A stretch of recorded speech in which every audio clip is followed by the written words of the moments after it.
Okay, Golden Gate Palm struck again. Put a 24-inch boxed avocado right there. Got our beautiful mound.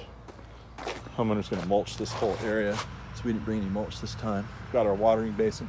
A few leaves underneath the tree to decompose. They really like that. I put a citrus over there. But look, here's, busy street, cool house. But you never know.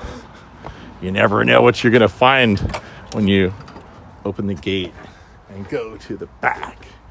Let's do a little bit of looky-loo. Looky-loo, look at this. Check this out. Buddy, come here, buddy. Come here, buddy. This is Buddy's backyard. Buddy lives here. Buddy's the sweetest little guy ever.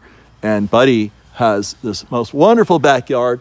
He's got a outdoor kitchen. This is my favorite kind of stone. It's kind of stone I use at my house. It's called Three Rivers. And there's Buddy's dad. Hello. That's Mark. How Mark are used to you? be a big-time baseball player. We were telling each other all of our war stories from back in the day, And then, and most interestingly, you are used to work for Sunkissed Oranges. With Sunkissed Oranges. Yeah, tell us quickly what you did. I licensed the rights and made healthy smoothies. I've done a lot of healthy food and beverages. So Sunkissed was one, and then I did a brand called Coco Libre. So like healthy stuff, and the orange grows were fantastic. Right. Rows and rows of beautiful oranges, Oh yeah. almost as sweet as yours. So yeah. So I had no idea this was the case, that I was running into a person who was a professional orange industry person. And so I gave him some of my oranges, unbeknownst to me. Then he told me his history. What did you think of that thing? I think they were great. They have high bricks. The sweetness was like 14. It was pretty incredible for a navel orange. I've never had one that this intense and amazing flavor. So, All right. yeah, you could brand these your own brand. Yeah, so you heard it from the guy who knows. So the reason we turned the camera on here mainly is because there's just so much cool stuff back here. So you just kind of inherited the property like this. You didn't design any of this. No, I have no green thumb. I hire people like you with a green thumb. So you just came out here, saw this place for sale, fell in love with the backyard, or what happened? No, here? I mean the whole Look at house. this. The whole house was pretty incredible. The backyard was like Shangri-La. I mean, look at the beach entry we've got. We've got the little bar here. I mean, I used to build all this stuff, and this is really well built. I mean, to like round your edge like that and your mortar joint, to cut every one of these Three Rivers stones like this, because they don't come like that. And so I was just so impressed with the whole thing. The woman who did this, it was like a landscaper designer. And She was? Yeah, well, she This was is- a law, but her hobby and trade was designing things. Yeah, So because it's really, really cool. So you've got the beach entry and the pool. You've got the flagstone that goes all around. Now, what's cool about this, people don't notice the details, but I do.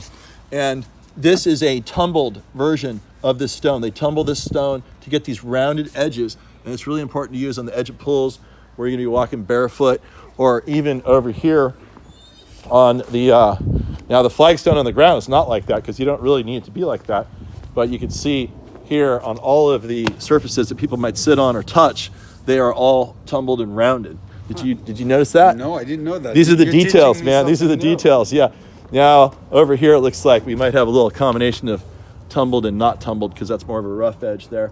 Mainly this is tumbled too. Now on the face of the wall, we have non-tumbled stone. You can see the hard edge there, but again, it doesn't matter because no one's going to be interfacing with You that. see all that? We get a lot of bees and hummingbirds, and it's all real foliage. Like this is rosemary I use to cook with. Oh, right All on, these right on. bushes are rosemary. Got a couple of pygmy palms here.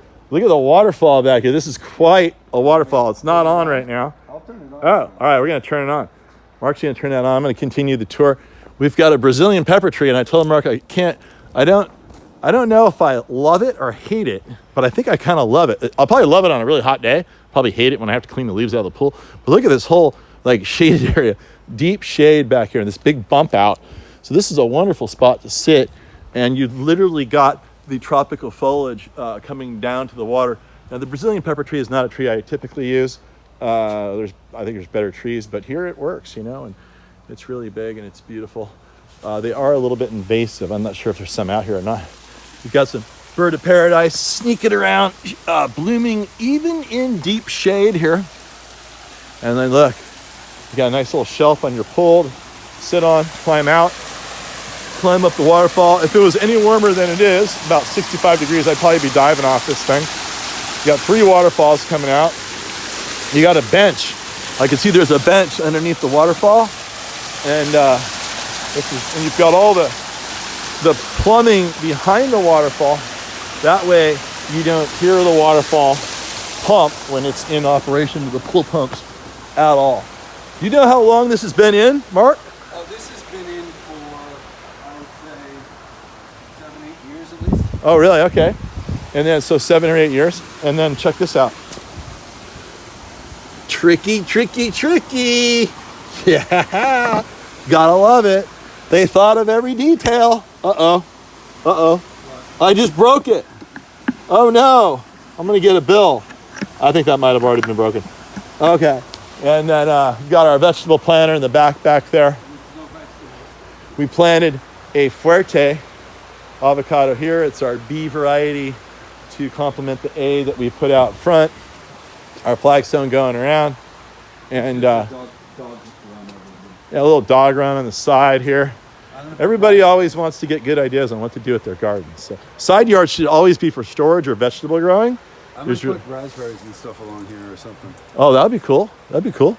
And then maybe some lilacs back here you're talking about. Yeah, okay. All right, so the thing I really wanted to show everybody. Oh, look. Clivia. You can tell what time of year it is. It's late winter. And that's what the Clivia does in late winter. Don't ever throw these berries away. You can sprout them, people. Here, let me show Mark. Look. Check this out. I've actually eaten these. They're really sweet, but I'm not sure if they're toxic or not. So. I'm glad. But I'm still here. So anyway, see those? Yeah. There's 3 seeds. And you can go plant those. The fun thing is that you might get variable flowers, and then sometimes you get something really, really cool that you can like patent and sell. Really? Because every one of those is going to be genetically different. So here you go. Here you go. It's Clivia from South Africa. It's that plant with the orange flowers over there. Huh. So you literally could just poke those in the ground. I'm just going to do that, right? Yeah. Yeah, and then they'll kind of, that's what they do naturally. So whenever you see these red berries, see the red berries? Yeah. Yeah, you can just take those off and squeeze the seeds out and throw them around. And all they need to do is contact the ground. Beautiful flowers. Aren't they great? Yeah. It's also an indoor plant often. And there's another one back there. But so the big reason, this waterfall is pretty striking. I mean, look at this. That looks like it's right out of the rainforest. Look at that. You just suddenly came upon that? Yeah. I bet. That's super cool. So then you've got your hot tub. It's upraised. What's nice about the upraised hot tub, it gives you a waterfall. Comes off it right there. And the other cool thing about it being upraised is it creates a seat wall. The best height for a seat wall is about 18 inches or so. That's about 18 inches. It looks like this seat wall is slightly taller. Am I high or am I right? I think I'm right. One of the right's like an inch taller maybe. Anyway, but the biggest reason I wanted to show you this, we have a fire pit over here. I'm not sure if I agree with that. I think a queen palm here would be much better. And it doesn't use it, so he's probably gonna put a palm in there. We have a big island planter here, which really divides the yard up, makes it really interesting. Pygmy palm. This video is really about like site planning and stuff, getting creative with your backyard. And so, here's your, I think over here I'd have a shade structure over your cooking area. That's a lot of sun for spending the time cooking. So that's my one critique. But this is a really incredible garden. You've got light features that are built into the wall. This whole seat wall going across here, that allows a lot of people to sit down, eat the meat that you're barbecuing, allows for a lot of seating without taking up space of furniture and stuff. But it also allows you to create like a mounded effect. You'll see the mounded effect that runs around. Now, what I think is the most striking thing about this place is this most amazing feature here. So, who has one of these? Are you kidding me? It looks like they must have added the room at the same time they did this, right? Okay, so look at this beautiful lineup of doors. All the doors look like they open up. They're all French doors. And then, so this is a whole add-on here. I guess it's just kind of an add-on here. We'll just kind of do a little sneak peek. Oh, look at that. It's a super cool dining room. Oh, that's really cool. All right, let's talk about this. Look at the detail that they used. I can't imagine what this must have cost. This has got to be crazy, crazy, crazy. So look at this. I mean, how do you get that? I mean, look at, that's like, I can't imagine what this costs. So look, here's the staircase. I don't know if this is something you can just order out of a book. This looks absolutely custom to me. Anything that's custom is astronomically expensive. It is so cool. So it's got this one sort of beam that carries the load all through here. There's no supports. If you look underneath, it just floats. The only support looks like it's down here. And then it basically floats all the way up. And it actually makes a really pretty pattern to look through. And in addition to that, a really beautiful shade pattern on the ground. I guess you could do some cursive and put your favorite word or your favorite flower or whatever it is. But look at this, isn't this pretty? Look at that. That is just a shadow. So beautiful. Okay, and then we're gonna rise up the staircase and see if we can see the ocean. Maybe. I don't know. No ocean, no ocean. I've got the Eiffel Tower over there. We've got a heating element here. And what's cool too, a lot of people have ugly roofs. Like that roof over there is just composite. It's asphalt product. It's whatever, it's not that pretty. I think a tile roof is extraordinarily beautiful. Look at the coloration on a tile roof.